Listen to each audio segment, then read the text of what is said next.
ইনকেলাব মঞ্চের আহ্বায়ক শরীফ ওসমান হাদিকে গুলি করে হত্যার প্রতিবাদে খাগড়াছড়িতে বিক্ষোভ মিছিল হয়েছে। একই সাথে ঘটনার সঙ্গে জড়িতদের বিচারের দাবি জানিয়েছেন সর্বস্তরের ছাত্র জনতা। খাগড়াছড়ি থেকে বিপ্লব তালুকদারের প্রতিবেদনে দেখুন বিস্তারিত। দুপুরের পর সর্বস্তরের ছাত্র জনতার ব্যানারে শহরের শাপলা চত্বর থেকে একটি বিক্ষোভ মিছিল বের করা হয়। মিছিলটি প্রধান সড়ক প্রদক্ষিণ করে চেঙ্গি স্কোয়ার মোড় ঘুরে মুক্ত মঞ্চে এসে শেষ হয়। সেখানেই সংক্ষিপ্ত সমাবেশ করে বিক্ষোভকারীরা। বৈষম্য বিরোধী ছাত্র আন্দোলনের উদ্যোগে আয়োজিত এ কর্মসূচিতে শরীফ ওসমান হাদির ওপর হামলাকারীদের গ্রেপ্তার করে দ্রুত বিচার, অবৈধ অস্ত্র উদ্ধার ও লীগ সন্ত্রাসীদের গ্রেপ্তার দাবিতে ব্যানার নিয়ে অংশ নেন সংগঠনটির নেতাকর্মীরা।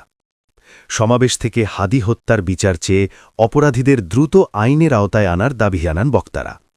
ফ্যাসিবাদের বিরুদ্ধে ঐক্যবদ্ধ থাকার আহ্বান জানান বক্তারা।